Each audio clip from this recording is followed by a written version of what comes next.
हमारी धरती माँ यानी पृथ्वी की कहानी।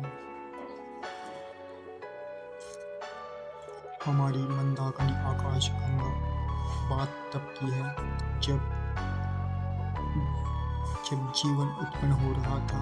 हमारी आकाशगंगा मंदाकिनी में सौरमंडल, इसमें नवग्रह वास करते हैं।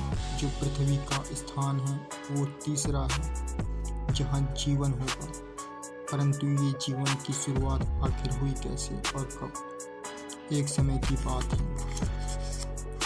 हमारी मंदाकिनी आकाशगंगा ब्रह्मांड में भ्रमण कर रही थी कि तभी अचानक कहीं से एक पिंड हमारी मंदाकिनी आकाशगंगा से टकराया। क्या पता जीवन का संकेत यही था। वो पिंड को अब तलाश थी धरती ग्रह की, यानी धरती माँ की। वो पिंड मंदाकिनी आकाशगंगा में दाखिल तो हो गया, परंतु विज्ञान अपना रुख बदल रहा था और जीवन एक नया मोड़ भी ले रहा था। अब उस पिंड को सौरमंडल मिला, परंतु वह दरवाजा एक अनोखा था जिससे निकलना नामुमकिन परंतु घुसना आसान। वह सौरमंडल में प्रवेश कर गया। अब उसकी भेंट नवग्रहों से हुई। वह पिंड पृथ्वी ग्रह से टकराया और एक भारी विस्फोट हुआ, परंतु पृथ्वी के पास गुरुत्वाकर्षण ज्यादा होने के कारण वह उल्का पिंड वापस नहीं जा पाया। जिस प्रकार से मैग्नेट को विपरीत दिशा में रखने पर वह चाल चलती है, उसी प्रकार से वह पिंड टकरा कर तिरछा हो गया। इसी कारण की वजह से जब धरती घूमना करती है यानी घूमती है तो वह चलता है। इसी कारण की वजह से नवग्रह यानी सौरमंडल अपना समय बदलते हैं और फिर हमारी मंदाकिनी आकाशगंगा ब्रह्मांड का भ्रमण कर पाती है। अब बात आती है जीवन की। जब वो उल्का पिंड चले उस उल्का पिंड का नाम रख देते हैं। हमने उसका नाम रख दिया चांद यानी चंद्रमा। जब चांद और पृथ्वी का घर्षण पैदा हुआ तो बिजली उत्पन्न हुई। आप सभी को ज्ञात होगा कि धरती के पास अपना गुरुत्वाकर्षण है, परंतु चांद के पास कोई गुरुत्वाकर्षण नहीं है। इसी वजह से वहाँ जीवन संभव नहीं है। जब चांद धरती से टकराया तो एक दुर्घटना बन गया,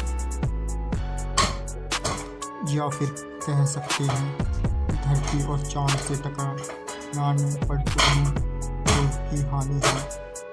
चांद आधा हो गया एवं आगे चांद का मलबा पृथ्वी के इर्द गिर्द घूमने लगा। अब बात ये आती है आखिर जीवन की शुरुआत क्या है? तो आइए विद्यार्थियों, हम आप सभी को रूबरू कराते हैं। इसका नाम हमने सागर रख दिया।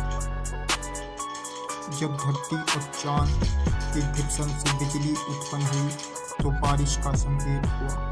बारिश कैसे हुई आप ये सोच रहे होंगे।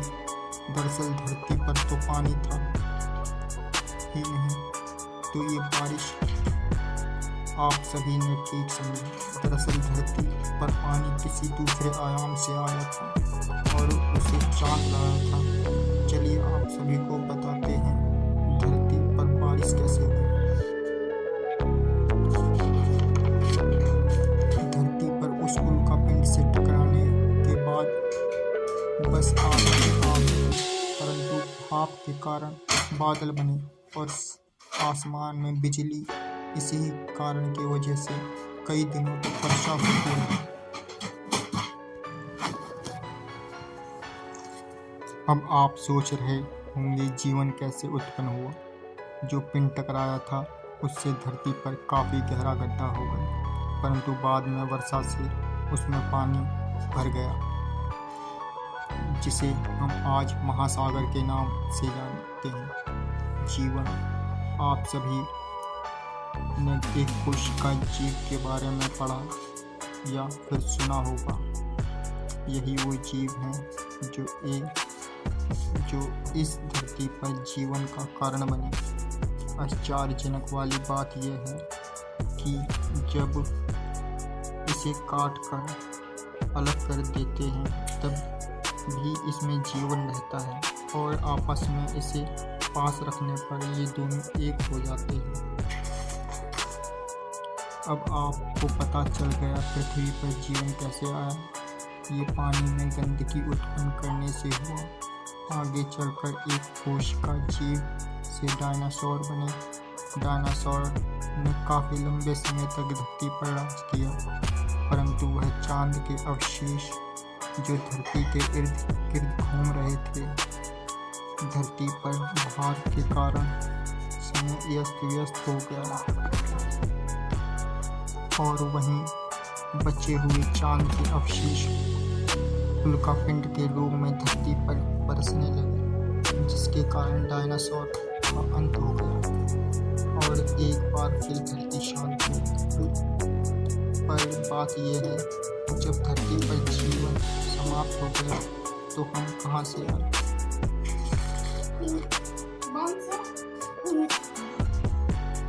बात उस ही समय की है।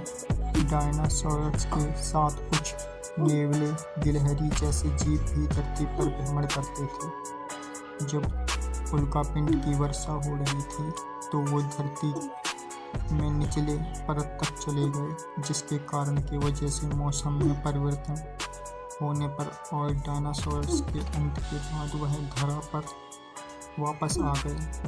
आगे चलकर ये वानर रूप में जाने लगे। जैसे आज हम कहते हैं हमारे पूर्वज आदि मानव थे। बात सतयुग के बाद जो त्रेता युग आया था, तब पूरा वानर समाज श्री राम के कार्य को सिद्ध करने में लग गया था।